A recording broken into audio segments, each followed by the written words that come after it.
नमस्कार मित्रांनो, तर माझे नाव अंकुश आणि भावाची रेसिपी या चॅनलमध्ये तुमच्या सर्वांचं स्वागत आहे।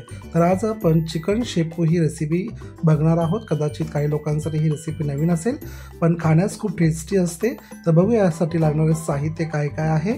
तर या ठिकाणी 20 ते 25 हिरव्या मिरच्या, 10 ते 15 लसणाच्या पाकळ्या, 3 कांदे, 2 टोमॅटोज आणि कोथिंबीर घेतलेली आहे। तसंच या ठिकाणी पाव किलो चिकन घेतलेलं आहे।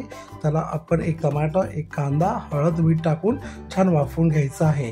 आणि वाफवल्यानंतर चिकनचं पाणी आपण वापरणार नाहीत, तर फक्त आपण त्यामधून चिकन काढून घेणार आहोत। तर तसंच या ठिकाणी मी एक छान मोठी शेपूची पेंडी घेतलेली आहे। तिला छान स्वच्छ धुवून बारीक चिरून आपल्याला घ्यायचं आहे। तर चला मग पुढची कृती पाहूया। तर या ठिकाणी एका पॅनमध्ये साधारणतः 4 ते 5 या मापाने आपण तेल घेतलेलं आहोत आणि तेल गरम झाल्यानंतर त्याच्यामध्ये आपण जो कांदा सांगितला होता तो छान बारीक आपल्याला चॉप करून या ठिकाणी फ्राय करून घ्यायचा आहे।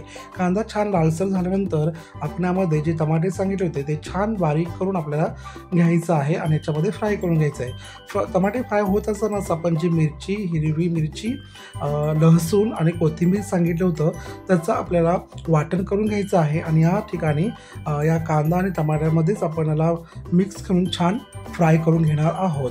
तर आपण या ठिकाणी छान यांना फ्राय करूया, जोपर्यंत त्यांच्या बाजूने तेल सुटत नाही तोपर्यंत आपण त्याला फ्राय करणार आहोत। तर तसंच यामध्ये आपण जे चिकन वाफवून घेतलेलं आहे त्याचे बारीक तुकडे करून घेतलेले आहोत। ते चिकन आपल्याला याच्यामध्ये ॲड करायचं आहे आणि थोडंसं आपल्याला याच्यामध्ये फ्राय करायचं आहे।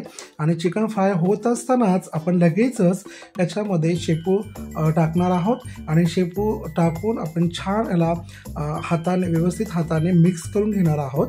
आणि मिक्स केल्यानंतर आपण याच्यामध्ये चवीनुसार मीठ टाकणार आहोत। मीठ टाकून झाल्यानंतर ही भाजी आपण साधारणतः 20 ते 25 मिनिट झाकण न लावता आपण शिजवून घेणार आहोत, जेणेकरून याच्यामध्ये जे काही पाणी असेल ते राहणार नाही आणि आपण भाजी झाल्यानंतर याला आपण सर्व करणार आहोत।